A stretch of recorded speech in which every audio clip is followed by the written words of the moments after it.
السلام علیکم ورحمۃ اللہ وبرکاتہ۔ الحمدللہ وحدہ والصلاۃ والسلام علی من لا نبی بعد، اما بعد فاعوذ باللہ من الشیطان الرجیم، بسم اللہ الرحمن الرحیم۔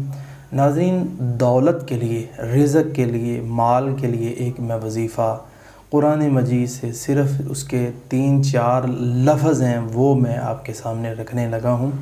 بڑا ہی اہم ہے اور قرآن سے قرآنی وظیفہ ہے، وارزقنا وانت خیر الرازقین۔ انشاءاللہ آپ کو بھی اللہ رزق دے گا، آپ کی اولاد کو بھی دے گا، آپ کی فیملی کو بھی دے گا، سارے گھر کو انشاءاللہ تعالی اللہ پاک مالا مال کر دے گا اس وظیفے کو پڑھنے سے۔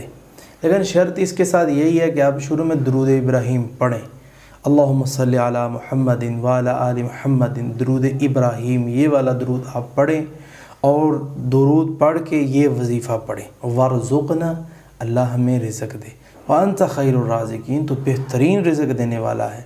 یہ رازق یا رزاق یہ اللہ کے نام ہیں۔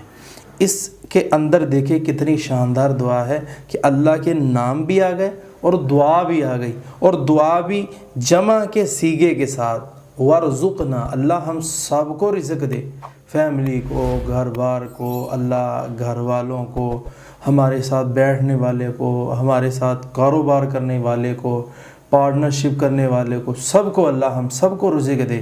تو انشاءاللہ تعالیٰ پھر دیکھیں آپ کے پاس دولت کتنی آتی ہے، آپ کے پاس مال کتنا آتا ہے۔ اور ناظرین، جب اللہ دولت کے دروازے کھول دینا تو صدقہ لازمی کیا کرے۔ اگر پیسہ نہیں بھی ہے، تھوڑا ہے، رزق کے دروازے آپ پہ اتنے وسیع نہیں ہیں، پھر بھی تھوڑا تھوڑا ایک ایک کھجور چاہے اللہ کے راستے میں دیں۔ پھر دیکھیں رسول اللہ صلی اللہ علیہ وسلم میں اللہ کے راستے کے اندر مال دینے سے مال کم نہیں ہوتا بلکہ زیادہ ہوتا ہے۔ آپ تجربہ کریں، اللہ کو اپنا پارٹنرشپ بنا لیں، اللہ کے ساتھ کریں، کاروبار کیا ہے اتنا حصہ اللہ کا ہے، اللہ کے راستے میں اللہ نے کون سا آپ سے لینا ہے، غریبوں کو دینا ہے۔ غریب کے ہاتھ میں جانے سے پہلے آپ کا مال انشاءاللہ اللہ کے پاس چلا جائے گا۔ تو اس لیے ناظرین یہ آیت پڑھیں، اور سوال یہ اکثر ہوتا ہے جی یہ آیت کتنی پڑھنی چاہیے؟ ناظرین، اس آیت کو زیادہ سے زیادہ پڑھیں، سارا دن پڑھتے رہیں، یا خصوصاً جب اذان ہو اس وقت پڑھیں، اذان اور نماز کے دوران پڑھیں، جمعے والے دن عصر کے بعد پڑھیں۔ تو یہ میں نے کئی ٹائم ٹیبل اس کے بتا دیے ہیں، تہجد کے وقت پڑھیں، تو آپ سارے اوقات میں سے جس مرضی وقت میں بھی پڑھ لیں تو انشاءاللہ یہ اللہ کے فضل و کرم سے قبول ہو جائے گا۔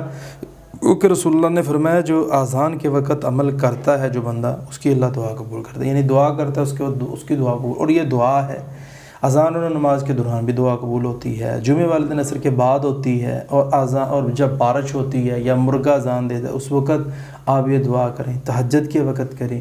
یہ سارے ٹائم ٹیبل میں سے آپ جس مرضی وقت میں کر لیں، انشاءاللہ دولت چل کے آئے گی آپ کے گھر میں، اور اللہ آپ کو مالا مال کرے گا۔